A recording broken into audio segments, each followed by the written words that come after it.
یہ شیعہ حضرات صحابہ کرام کے دشمن، صحابہ کرام کے خلاف بدگمانیاں رکھنے والے اور صحابہ کرام رضی اللہ عنہم اجمعین پر الزام و اتہام لگانے والے اور حضرت علی رضی اللہ عنہ کی تعریف میں مبالغہ آرائی کرنے والے میرے بھائیوں، وہ حضرات جو 10 محرم کو یہودیوں کی طرح بطور عید اس دن جشن مناتے ہیں، ان لوگوں کا خیال یہ ہے کہ وہ لوگ جو یہ کھیل کود نہیں کرتے وہ حضرت حسین رضی اللہ عنہ سے محبت نہیں کرتے، لیکن ایسا ہرگز نہیں ہے۔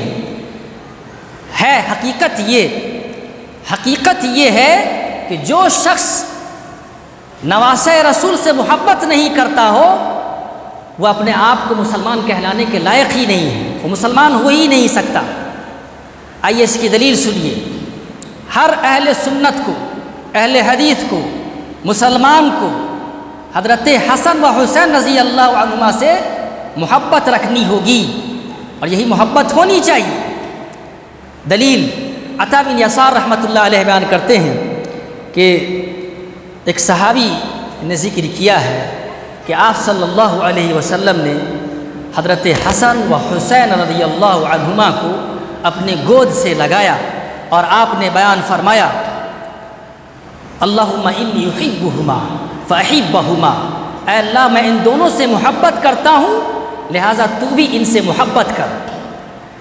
اور حضرت ابو ہریرہ رضی اللہ عنہ بیان کرتے ہیں کہ آپ صلی اللہ علیہ وسلم ایک مرتبہ گھر سے باہر نکلے اور آپ کے ایک کندھے پر ایک ناتی اور دوسرے پر دوسرے دونوں نواسے کو دونوں کندھوں پر رکھے ہوئے تھے، کبھی آپ ان سے محبت کرتے کبھی ان سے محبت کرتے۔ اسی دوران ایک پوچھنے والے نے پوچھ ہی لیا اے اللہ کے رسول صلی اللہ علیہ وسلم کیا آپ کو ان سے محبت ہے؟ تو انہوں نے کہا من احبہما فقد احبنی، جس نے ان سے محبت کیا اس نے مجھ سے محبت کیا، ومن ابغضہما فقد ابغضنی، اور جس نے ان دونوں سے دشمنی رکھی اس نے مجھ سے دشمنی رکھا۔ تو ہر شخص کو اس سے محبت ہے، ہونی چاہیے۔ جس نے اس سے دشمنی رکھا اس نے رسول اللہ صلی اللہ علیہ وسلم سے دشمنی رکھا۔ تو ایسا قطعاً عقیدہ نہیں ہونی چاہیے، ہے بھی نہیں ایسا عقیدہ میرے بھائی۔ آئیے ایک تیسری حدیث، برادہ رضی اللہ عنہ راوی حدیث ہے، بیان کرتے ہیں کہ آپ صلی اللہ علیہ وسلم خطبہ دے رہے تھے، اسی دوران آپ کے دونوں نواسے حضرت حسن اور حسین رضی اللہ عنہما بیچ سے نمودار ہوئے، دکھائی پڑے۔ دونوں سرخ رنگ کی قمیص پہنے ہوئے تھے، اس میں بار بار پھسل رہے تھے۔ آپ صلی اللہ علیہ وسلم ممبر سے نیچے اترے، انہیں اپنے گود میں اٹھایا، پھر ممبر پر چڑھ گئے اور آپ نے فرمایا انما اموالکم و اولادکم فتنہ، بے شک تمہارے مال اور تمہاری اولاد آزمائش ہے۔ میں نے ان کو دیکھا، مجھ سے نہیں رہا جا سکا، پھر آپ صلی اللہ علیہ وسلم نے اپنا خطبہ جاری رکھا۔ تو اس قدر آپ صلی اللہ علیہ وسلم کو ان سے محبت تھی، لہٰذا ہر اہل ایمان کو ان سے محبت رکھنی چاہیے اور رکھنی بھی ہوگی۔ لیکن محبت کا مطلب یہ نہیں ہے کہ شریعت اسلامیہ کا رخ تبدیل کر دیا جائے، اس کی شکل و صورت بدل دی جائے، آپ صلی اللہ علیہ وسلم کے طریقے کی خلاف ورزی کی جائے۔ میرے بھائیوں، یقینی طور پر حضرت حسین رضی اللہ عنہ کی جو شہادت ہوئی بہت المناک اور افسوسناک واقعہ ہے، لیکن ان سے پہلے بھی بہت سارے صحابہ کرام رضی اللہ عنہم اجمعین شہید ہوئے اور ان کی شہادت کا واقعہ بھی بہت دکھ بھرا ہے۔ آپ صلی اللہ علیہ وسلم کے زمانے میں بھی کئی جنگیں ہوئی، کئی غزوات ہوئے اور صحابہ کرام رضی اللہ عنہم اجمعین شہید ہوئے، لیکن پھر بھی اس طرح سے نوحہ نہیں کیا گیا، ماتم نہیں کیا گیا، سینہ کوبی نہیں کیا گیا۔ میرے بھائیوں، حضرت حسین رضی اللہ عنہ کی شہادت ایک تقدیر تھی، اللہ کی تقدیر، اللہ نے ایسا لکھا تھا، اس لیے یہ واقعہ پیش آیا۔ اور ایسے واقعے پر ہمیں، اگر ہم قرآن مجید پر ایمان رکھتے ہوں تو اس طرح کے کھیل تماشے سے بہتر یہ ہے کہ ہم کہیں انا للہ و انا الیہ راجعون، جیسا کہ اللہ نے بیان فرمایا ہے کہ اہل ایمان کی نشانی یہ ہے کہ الذین اذا اصابتهم مصیبۃ قالوا انا للہ و انا الیہ راجعون، جب انہیں کوئی مصیبت پہنچے تو یہ کہتے ہیں کہ انا للہ و انا الیہ راجعون. یہ نہیں کہ کالے کپڑے پہن کر اور زخمی آلات لے کر چھری تلوار وغیرہ یا زنجیروں کے ذریعے سے اپنے سینوں اور اپنے جسموں کو زخمی کیا جائے. یہ افسوس نہیں ہے بلکہ یہ مذہب اسلام کی خلاف ورزی ہے، کیونکہ آپ صلی اللہ علیہ وسلم نے بیان فرمایا لیس منا من لطم الخدود وشق الجیوب ودعا بدعوى الجاہلیہ.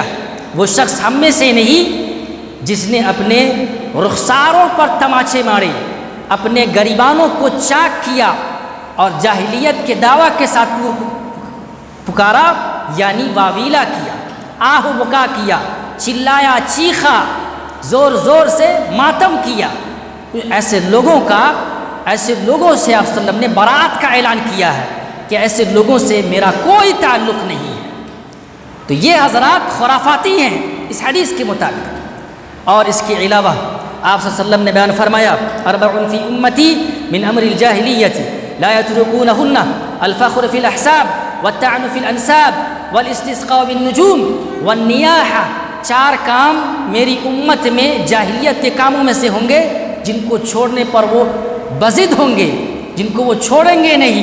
نمبر 1 حسب، یعنی قومیت کی بنیاد پر ایک دوسرے پر فخر کرنا، کسی کے نسب میں تانا زنی کرنا، ستاروں کے ذریعے سے بارش طلب کرنا اور نوحہ کرنا.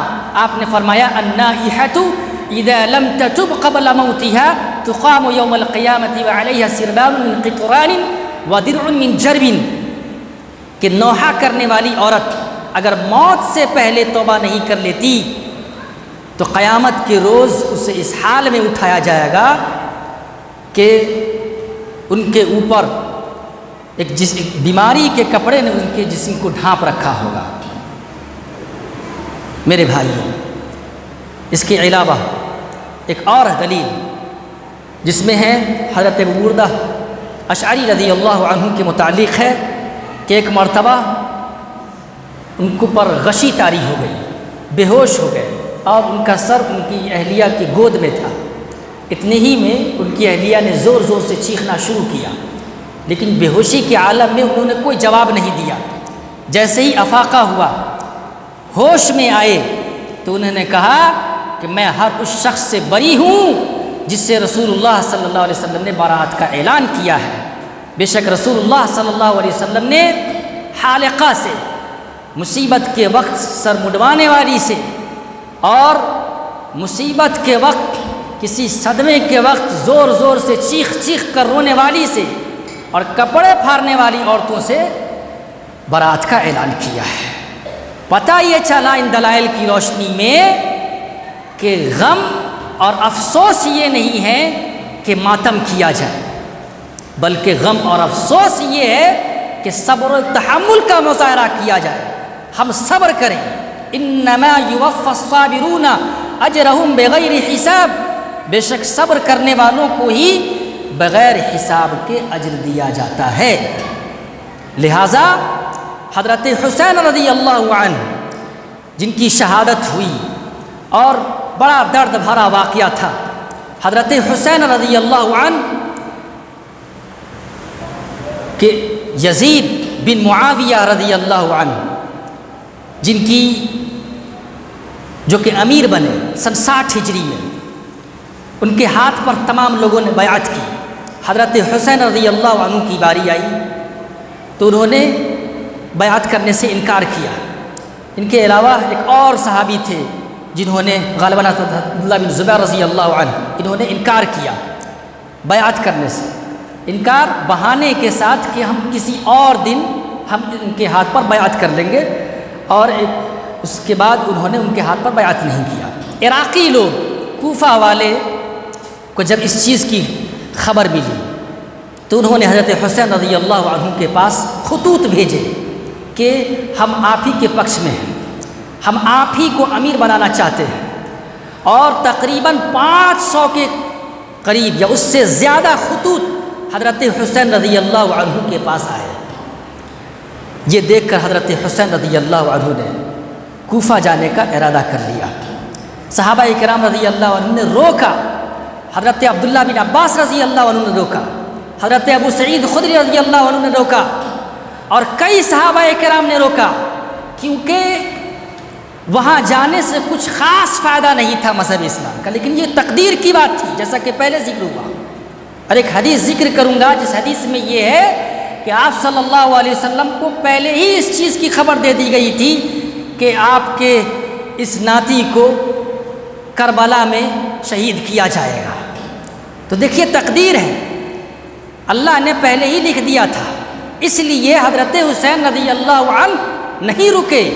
صحابہ کرام جو بڑے بڑے دگج صحابہ کرام رضی اللہ عنہ تھے، عبداللہ بن عباس رضی اللہ عنہ، حضرت عبداللہ بن عمر رضی اللہ عنہ، حضرت ابو سعید خدری رضی اللہ عنہ، ان تمام لوگوں نے روکا تھا، راستوں میں جا کر روکا تھا، پیروی کی تھی، لیکن اللہ نے تقدیر میں لکھ دیا تھا، اس لیے ان کا دل مطمئن نہ ہوا اور کوفہ کی طرف روانہ ہو گئے۔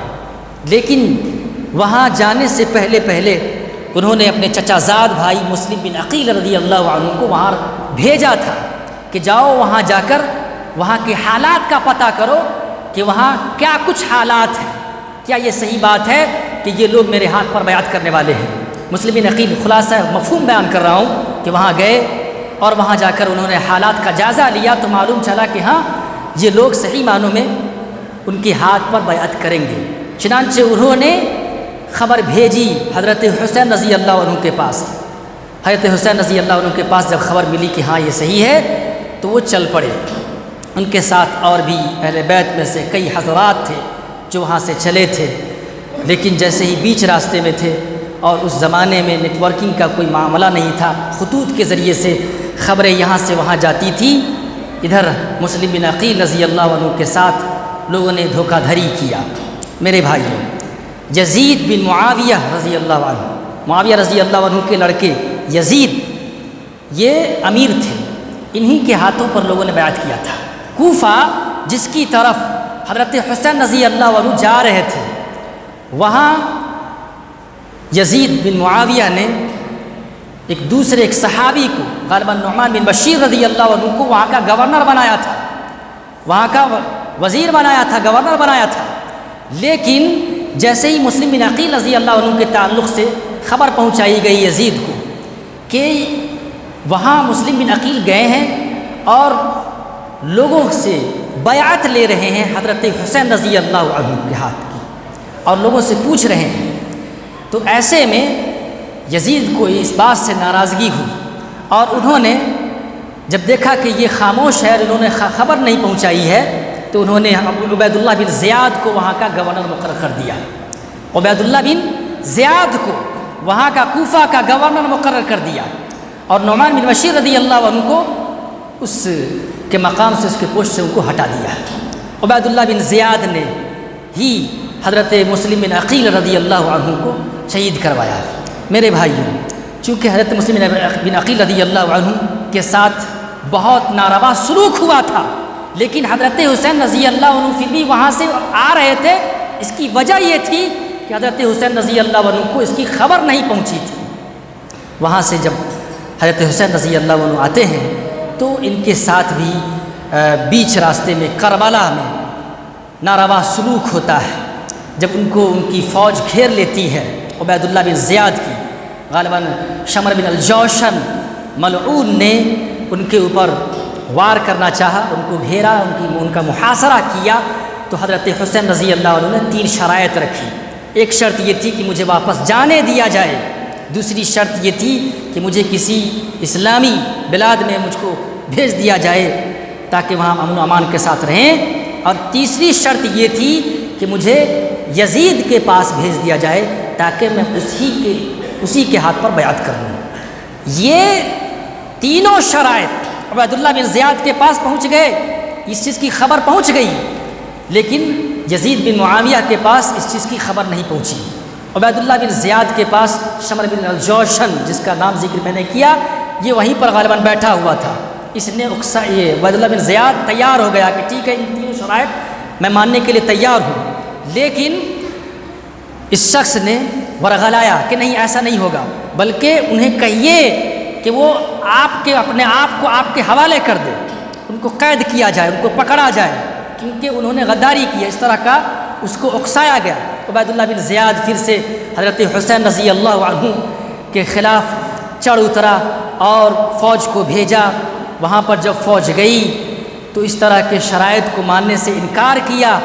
حضرت حسین رضی اللہ عنہ کے ساتھ اور بھی بہت سارے صحابہ کرام اہل بیت میں سے موجود تھے، جیسے کہ اولاد علی بن ابی طالب رضی اللہ عنہ میں سے سیدنا حسین خود تھے، سیدنا جعفر، سیدنا عباس، سیدنا ابوبکر، سیدنا عثمان، سیدنا محمد، سیدنا حسین، سیدنا عثمان، سیدنا محمد، یہ سارے حضرات تھے حضرت علی رضی اللہ عنہ کے اولاد میں سے۔ اس کے علاوہ حضرت حسین کی رضی اللہ عنہ کی اولاد میں سے سیدنا علی اکبر، سیدنا عبداللہ، جبکہ امام زین العابدین علی اصغر کو اللہ وحدہ لا شریک نے سلامت رکھا۔ سیدنا حسن بن علی کی اولاد میں سے سیدنا عبداللہ، سیدنا قاسم، سیدنا ابوبکر، حضرت عقیل بن ابی طالب کی اولاد میں سیدنا جعفر، سیدنا عبداللہ، سیدنا عبد الرحمن، سیدنا عبداللہ بن مسلم، اس طریقے سے صلوات اللہ علیہم یہ تمام حضرات لوگ پہلے شہید ہوئے۔ اور اس کے بعد آخر میں حضرت حسین رضی اللہ عنہ اکیلے تنہا تھے اور اس کربلا کے میدان میں اکیلے گھوم رہے تھے۔ آخر کار شمر بن الجوشن ملعون نے حضرت حسین رضی اللہ عنہ کو شہید کیا۔ تو یہ شہادت حضرت حسین رضی اللہ عنہ کی اس طرح سے دھوکہ دھڑی میں ہوئی، اور یہ تقدیر تھی۔ حضرت ام سلمہ رضی اللہ عنہ بیان کرتی ہیں کہ ایک مرتبہ رسول اللہ صلی اللہ علیہ وسلم کے پاس حضرت جبرائیل علیہ السلام حاضر ہوئے، اور حضرت حسین رضی اللہ عنہ میرے ہی پاس تھے اس وقت، کہ اچانک حضرت حسین رضی اللہ عنہ وہاں سے رونے لگے۔ جیسے ہی میں نے انہیں چھوڑا تو سیدھے رسول صلی اللہ علیہ وسلم کے پاس گئے اور آپ صلی اللہ علیہ وسلم کی گود میں جا کر بیٹھ گئے۔ حضرت جبریل علیہ السلام نے آپ صلی اللہ علیہ وسلم سے کہا، اے اللہ کے رسول صلی اللہ علیہ وسلم، کیا آپ کو ان سے محبت ہے؟ تو آپ نے فرمایا کہ ہاں۔ تو انہوں نے کہا، میں آپ کو بتاؤں کہ آپ کی امت انہیں قریب قتل کر دے گی، اور اگر آپ چاہیں تو میں آپ کو سرزمین کی مٹی لا کر دکھلاؤں جہاں ان کو شہید کیا جائے گا۔ چنانچہ انہوں نے وہاں پر رسول اللہ صلی اللہ علیہ وسلم کے پاس وہ مٹی لائی، اس سرزمین کی مٹی لائی جسے کربلا کہا جاتا ہے۔ تو یہ تقدیر ہے، جیسا کہ بقضا و قدر الہی حضرت حسین رضی اللہ عنہ کے والد حضرت علی رضی اللہ عنہ کو بھی 47 ہجری میں جب وہ فجر کی نماز ادا کرنے کے لیے، جمعہ کے دن فجر کی نماز ادا کرنے کے لیے جا رہے تھے، تو انہیں نیزوں اور تلواروں سے انہیں شہید کر دیا گیا۔ حضرت حسین رضی اللہ عنہ کو بھی 36 ہجری میں شہید کر دیا گیا۔ میرے بھائیوں، اس کے علاوہ انبیاء کرام علیہ السلام کی بھی موت ہوئی قتل کے ذریعے سے۔ حضرت یحییٰ بن زکریہ علیہ السلام کو ایک رقاصہ کے کہنے پر قتل کر دیا گیا۔ حضرت موسیٰ علیہ السلام اور حضرت عیسیٰ علیہ السلام کے خلاف بھی قتل کی تدابیر کی گئی۔ اس کے علاوہ خود رسول اللہ صلی اللہ علیہ وسلم کے بیٹے حضرت ابراہیم علیہ السلام کی موت ہوئی، لیکن آپ صلی اللہ علیہ وسلم نے ماتم نہیں کیا۔ صحیح بخاری کی حدیث میں ہے، آپ صلی اللہ علیہ وسلم جب اپنے لڑکے سے ملاقات کے لیے گئے، جو ان کے لڑکے ایک انا کے پاس دودھ پیا کرتے تھے، ابو سیف لوہار کے پاس آپ صلی اللہ علیہ وسلم گئے۔ یہ رسول اللہ صلی اللہ علیہ وسلم کے صاحبزادے حضرت ابراہیم کو جو دودھ پلاتی تھی انا، ان کے خاوند تھے۔ آپ صلی اللہ علیہ وسلم گئے، ان کو گود میں اٹھایا، ان کو بوسہ لیا، پھر آپ صلی اللہ علیہ وسلم واپس آئے۔ دوسری مرتبہ گئے تو اس وقت جب آپ صلی اللہ علیہ وسلم ان کو گود میں اٹھایا تو اس وقت ان کی روح نکل رہی تھی۔ آپ صلی اللہ علیہ وسلم کی آنکھوں میں آنسوؤں کے قطرات تھے۔ حضرت غالباً عبد الرحمن بن عوف رضی اللہ عنہ نے کہا، اے اللہ کے رسول آپ کی یہ حالت ہے؟ تو آپ صلی اللہ علیہ وسلم نے کہا، ابن عوف، یہ رحمت ہے، یہ شفقت ہے جس کی بنا پر یہ آنکھوں میں آنسوؤں کے قطرات ہے۔ پھر آپ صلی اللہ علیہ وسلم نے بیان فرمایا، ان العین تدمع والقلب یحزن، بے شک یہ آنکھوں سے آنسوؤں کے قطرات گر رہے ہیں اور دل غمگین ہے۔ اور پھر آپ نے بیان فرمایا کہ ابراہیم، یقینی طور پر ہم آپ کی جدائی سے بہت زیادہ غمگین ہیں، لیکن ایسی حالت میں بھی ہم اپنی زبان سے وہی بات کہیں گے جو ہمارے رب کو پسند ہوگا۔ لہٰذا ہر مصائب و عالم میں جو بھی شہادت کے واقعات ہیں، ایسے تمام واقعات میں ہمیں صبر ہی کرنا ہوگا اور وہی کہنا ہوگا جو اللہ وحدہ لا شریک نے ہمیں کہنے کے لیے کہا ہے، انا للہ و انا الیہ راجعون۔ لہٰذا خرافات سے پرہیز کیجئے، محرم کا خاص طور پر خیال رکھتے ہوئے اس میں برائیوں سے، بدعات سے، خرافات سے اور ایسی مجلسوں سے پرہیز کیجیے اور انشاءاللہ روزے کا اہتمام کیجیے۔ اللہ وحدہ لا شریک ہم تمام لوگوں کو نیکیوں پر عمل کی توفیق بخشے اور برائیوں سے بچائے۔ آمین۔